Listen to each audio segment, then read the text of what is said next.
Oh, hi folks, I'm Matt and welcome to my top 200 board games of all time, the 2019 edition, where we're doing 200, double the fun. So let's get right into this at 140. 140 is a worker placement game, oddly titled Worker Placement. Oh, see what they did there? Basically, you're working for a temp agency and you're trying to, you're getting these people, trying to acquire skills for them, which come in cubes, and then apply those skills to give them a job, a temp job. Now, you get to go around the board placing out your figure. If you're the first one there, you don't pay anything, but if you put something else there, you're going to pay $1, and then the next person puts someone there, there's going to be 2 other people there, so you pay $2, and so on and so forth. So it kind of is like a race to see who can get to some of the best places first, but there's a lot of good places to go. Now, there also is another mechanism here that is like the thumbs up tracker, and the thumbs up tracker lets you go first, which is really what you want. So you may have to get some thumbs up, and there's various ways to get that through cards and other places you can go, but that kind of stuff can get you, you definitely want that first place position, so you'll be the first to place on the board. This is a really underrated game. That came with an expansion. I think it's called Cash is King, and I say go ahead and get it. It comes with more cards and buildings that you can build that other people can take advantage of, but you also get a cut if they take advantage of it. This game also plays up to an amazing, I think it's like 8 or 9 even, and I've never done that before, but I'd totally love to do that because worker placement is just incredible. Now, I like worker placement games, so when I found about a game called Worker Placement, I was like, wow, this is great. And I mistakenly put it in my top 100 last year only because I forgot about 2 board games. I didn't rank them, and they do rank above worker placement. And so it actually was officially at 101, last year. I just didn't know that at the time until I eventually got to that era and went, wait a minute, I forgot 2 games on my shelf here. So it just barely missed out. And here it's going to get pushed down only 39 spots, which is not that bad because it's still a great game. But you can also get this game for super cheap too. So if you like, it's a fun theme and you like worker placement, Worker Placement is the game for you. My number 139 is Abandoned Ship. In Abandoned Ship, you are chucking dice and trying to move rats up on the Titanic before it sinks. Now, if rats are not being moved and they hit the water line, they're going to drown. And you're trying to get your 3 rats, different colored rats, up in those spots of 2nd, 3rd, and 4th. Why not 1st? Because the first rat up to the top of the deck, he gets squashed, he gets killed, he's out, he gets 0 points. And it makes the game really neat because everyone has this little disc, they're shuffled around, and they have 3 colors on it. Now, some people can have the same color, of course, but those are the 3 colors you want to come in 2nd, 3rd, and 4th. Now, why this is ingenious that first player, whoever gets there first gets squashed, is it kind of covers your tracks to say, wait, is he trying to move him up because it's on his card, or does he want to move him up because he wants him to die because he's not on his little card? I like that. Now, there are little spaces where you can land on exactly by exact count and get cheese, and of course the dice are the same color as the rat, so when a rat drowns, that dice is removed from the game. And the gameplay is super fast, super quick, and it's super fun. This is a fantastic filler game that you can get for really cheap, and I do highly recommend it. Now, last year or 2 years ago, actually, it's been on my list for 2 years now. It was number 71 to start off, then jumped down to 86, and now it just moved down about 53 spots here. Again, I just add new games, and as you know, anytime you add new games, old games are most likely going to drop a little bit, but still, Abandoned Ship, fantastic game. Number 138 is a new game in my collection. It is Architects of the Coliseum. This is by Tasty Minstrel Games. And this one, you are basically all controlling one chariot, guy on a chariot, and he's moving around. It's kind of like a rondelle, and he's taking each player is taking certain actions wherever he stops. Now, of course, you can move him further around down the line. You have to pay for that, but you're trying to get little tiles that build up your resources, or you're trying to land on Coliseum pieces so you can build them, spend those resources, and basically, the whole board, there are these holes in it, and so you're sliding in these little Coliseum pieces, so at the end of the game, you have an actual, 3D-like Coliseum. I like that. It's totally unnecessary, but I do enjoy that being in the game. There is a, reward for having, or penalty, I guess, for having too many tiles. So there's a little bit of extra points you can win. The points just don't come from the Coliseum, even though a lot do. but there's other ways to score points too. There's just other strategies too. You can also change the game a little bit for different gameplay, but it is a very fun game. Now, this is one of those games, like I've said in the past, that I played for my review, and then once my review was over, it hit the shelf and never came back out, just because new games just kept coming in and in. So I hope to play this a little bit more and see if I gave it, justly a 138 spot, or should it move up more, or should it move down more? I don't know. But I remember we really enjoyed it, and I think after the third time playing it, I started seeing a few different strategies which intrigued me to play it more. I just haven't had the time to, but still, Architects of the Coliseum, fun game. My number 137 is the racing game called Snowtails. And Snowtails, you're racing huskies around, I'm guessing, the North Pole, just up in Arctic area, and it's so neat because it's kind of like there's cards that you're going to play, where if one card's bigger than the other card to the left and right, it's going to pull that sled that way, at least one space. And of course, there are brakes that you put on the end, which can also slow down your sled. So this would work like this. If I had a 4 on the left and a 3 on the right and a 3 at the bottom, I'm actually moving one space. Well, no, 4 plus 3 is 7, minus 3, excuse me, I'm moving 4 spaces. Yet one of those spaces have to go to the left. Why? Because 4 has a greater value of 1 over 3, which was on my right. Now, I know this kind of sounds confusing, but if you look at anyone's review or even my review, you can see it makes perfect sense. So of those 4 movements, one of them has to be to the right. The other ones can be straightforward, or they have to be straightforward, actually. Really, really neat. How those, because you want to pull on these sharp turns. Also, there are these tiles, and the game is always different when you shuffle these tiles around. Now, I have Snowtails 2 in my collection. It's really nice, has beautiful pieces. In fact, it has these clay pieces, these clay houses that are really awesome. If you stop next to them, you're going to get some kind of ability, a special ability in the game for that one round, which I really enjoy. And the trees look nice. Everything about this game looks nice, but it's on a board, and I don't like that. Now, the way you can change up the board is by putting out these little blockers in certain areas, but that just doesn't seem as fun to me. I do have Snowtails 2, but I haven't played it in a few years. If I have the choice between the two, it's always going to be Snowtails, which I think is still available today. Now, this has been on my list for the past 3 years. It came out and debuted at number 47, then dropped slightly at 51, then took a bigger jump to 83, and now it's taken a huge jump down 54 spots to 137. Again, that's because I've just added new games to my list. And I'm not sure how many people, it seems like whenever we play it, they're like, oh, okay, yeah, that was pretty good, it was okay, I don't know if racing games are their thing. I wouldn't say they hate racing games, but I don't know if they get the excitement that I get when playing this game, because I really enjoy this racing game. I think it's awesome, and I love the unique theme as well. So, Snowtails. All right, so get ready, folks, because the rest of the games on this list are brand stinking new. So number 136 is the game called Atlantis. It's by Mayfair Games.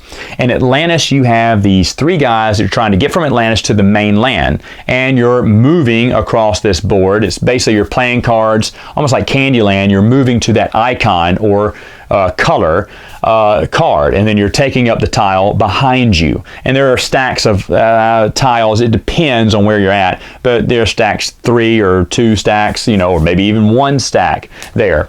And you're creating gaps as you're moving around, meaning the path to the mainland from Atlantis is sinking underwater. And pretty soon it's going to be harder, because every time you cross over a gap, you're going to have to give up one of your treasures, unless you use your one-time bridge. And when you put your bridge down, it's permanent. That means everyone can use it. So yeah, I want to use it, but I don't want everyone behind me to use this too. So playing the bridge is very tactical. Now, might I suggest getting the mini games? I don't know how hard the little mini expansions are to find for this game, but I highly recommend them. In fact, I got them. It came with the game, and I thought I probably won't play with them, but for fun we added them in, I think the second game, and I've never stopped. I love the way they have boats, which are really nice. They're basically just cardboard tokens, but you put a boat down, you can go across for free, everyone else can go across and give you a small treasure. Now, why would they do that? Because either give you a small treasure or lose their biggest treasure, and they don't want to lose their biggest treasure. They'd rather give you a small point treasure. However, if too many people are using your boat, you got a lot of treasure there, and of course, whoever has the most treasure after the third player, or the first player gets their third person onto the mainland ends, then you count up whoever has the most money. Or everyone has to zip across the board and get rid of treasure to get across. There's another one. There's these Icarus tiles. Icarus tiles, they're worth nothing when you pick them up. However, you can discard them to fly over a gap. So I really like that too. So the little mini expansions to this game really are impressive. In fact, they probably should put those in the base game. My gaming group was super impressed by this. In fact, I know for a fact they would put this on their top 100. And yeah, maybe I would too. I think it just got introduced too early in the year, and it probably would have been in my top 100 if I'd have thought about it. But as new games kept coming in, it slowly was getting bounced out. But still, at 136, that's really good. My number 135 is Mangrovia. And Mangrovia, you are basically, it's worker placement again, but wherever you're placing your worker, they're going to get two actions. One on, there's a little boat that moves around and activates each player, and you're placing on this island where there's one action on, as the ship's moving down, and another action as the ship's moving up, and they're totally different actions. So sometimes you may want to do that one action, but not the other one. That's not important. But I really want that action, so I'll do it. And most times, unless you're playing with a small amount of players, you're only putting one player, one person on that island and getting to do those actions. There's not much you can do. You're trying to get amulets. You're trying to. There's an area control thing going on with the land as well. And then how you can plant certain things. There are these two parrots tokens that move across the 4 different types of land where you can activate. And so you need to, there's one action on the board where you can move the parrots around, which that's usually all you can do, but that's probably what you need to do because you've got to score a lot of points here. And then of course, like I said, area control at the end, the really big points. You're not going to score many points during the game, but after the game, that's when you score massive amount of points. And there's tons of ways, through amulets, through, majorities around certain circles in the board, or being on certain spots on the board, or just having the most in a row, both vertical and horizontal. Really smart game, amazing game. I saw this game for years and didn't think anything of it. It's like, I'm not that interested, because I just looked at the cover. Sadly, I just looked at the cover. And then someone brought to my attention, a viewer said, hey, you may want to check this out. It was cheap, so I got it. I'm so glad I did. I love this game. Mangrovia, great game. My number 134 is a game called ULM. And I say that because that's the local college here in town, but it's Ohm, right? The City of Ohm. And in this game, you are basically kind of pushing a little tic-tac-toe chart. You're taking a tile from a bag and then pushing it across the board, either vertical or horizontal, and doing those actions in the middle. And those actions in the middle can be several different types of actions. Now, there are other ways to get more tiles in the game where you'll be able to cash them in for different things. There's set collection in this because you're also getting cards. When you activate places on the board, you can move your ship. You start in a very negative, like negative 10 points or something, and you kind of want to move that ship up into the positive points at the end. You don't want to get any negatives, but also you're placing your seal on certain areas. So that means if someone activates that land, you're going to get a benefit because you have the seal there first. Man, as wild, this game looks like something that would take, you would have massive AP, analysis paralysis. Let me tell you something. I played with people who have massive AP, and this was one, shockingly, they had, after the first few rounds, I was like, I see how this is going, and the game went by fast. And these are, what I say, repeat offenders in analysis paralysis for me, and I wasn't even afraid to bring this game out. I said, this game's probably too heady, and we're going to take forever playing it, but no, they really got the hang of it and we played it quick.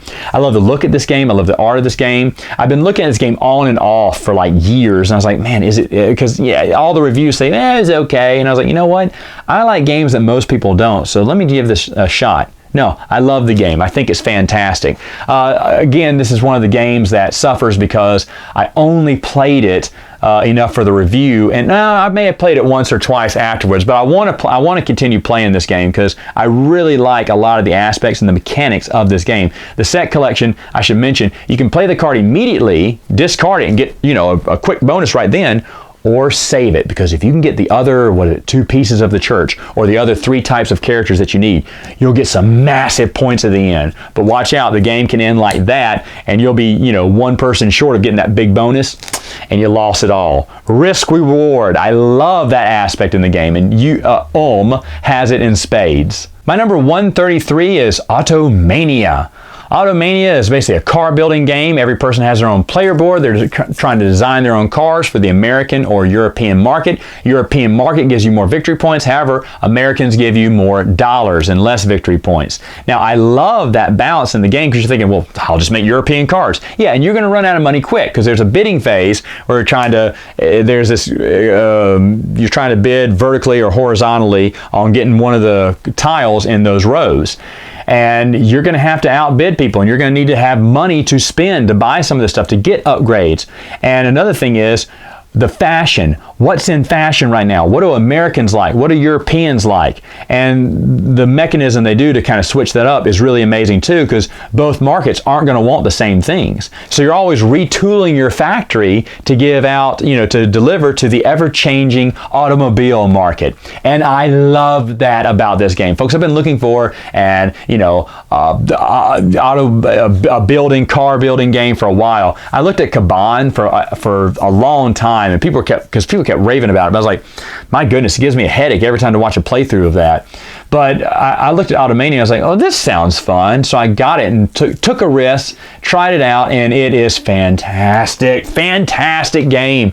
It can really pick up. At first you're not getting any points, then you're getting tons of points, and then you're just throwing everything at the wall. And the score trackers are these cars of your color, of course. And it's just fun. It's just such a fun game. That's what I say about the game. It is immense fun. So if you ever wanted a game, and by the way, there's an advanced version where each company has their own little special ability. We did play that a few times, and I do enjoy it. I can enjoy it either way. I think some people get caught up on, no, I want this one. That's my favorite special ability. And I don't really like it when we get to choose. Maybe randomly, I'd let them do that. But other than that, the base way or the advanced way, both ways are really fun. Automania, great game. The next new game on my list at number 132 is Helios. And Helios, you are basically building this world. That's right, you're world building here. You're taking pieces of land and attaching it to your world, expanding your planet out, expanding your resources out so you can get upgrades and get extra characters that give you more points. And you're also moving the sun. Everyone has a sun disk around your planet. And as the sun hits certain spots in the area, it will generate points or resources or, different things for you. And there's a lot going on with this game. The game, first off, the artwork looks beautiful. I had won this game in an auction for like $5. I just picked it up. I was like, well, let me, $5, it can't be that bad. And no, it's great. It's worth about $15-20 to be honest, if you find it, because it really is a fun game. The characters that you can get, they really determine what type of strategy you're doing to win the game. There's a lot of paths to victory here. That's another thing I like about a game when there's not just one specific goal or one way you have to win. Depending on the characters, you may be doing this, you may be doing that, you may be working on getting that sun moving around and around and around because it's going to give you a lot of points faster. Or maybe you're into making this big old world and touching the, there's ways you can get points by building out into this world. And there's, so much to talk about with this game.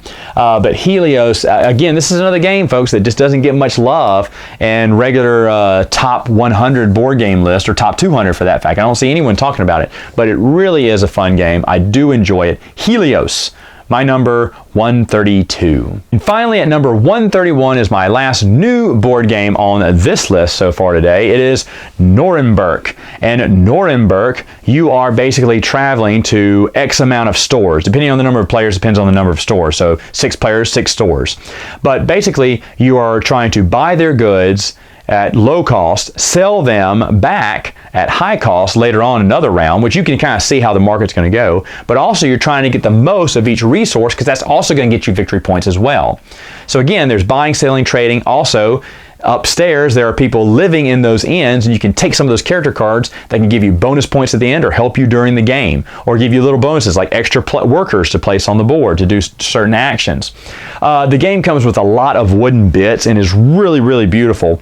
Another game that I played a couple of times during my review, and then it got shelved, and I have forlornly looked at it every time I'm looking at my shelf like, oh, I really want to play that again. Just haven't gotten it back to the table lately, but I definitely want to play it again. I love it. Now it says, the stores are numbered 1 through 6, and so you only use 1, 2, 3 if you're playing with 3 players. But I'm like, we can use 4, 5, and 6. You can switch it up a little bit. It's going to be fine. It's not going to break the game, I don't think. I think it only plays with 5 players now I think about it, because I think it's 1 player more than, one store more than the players.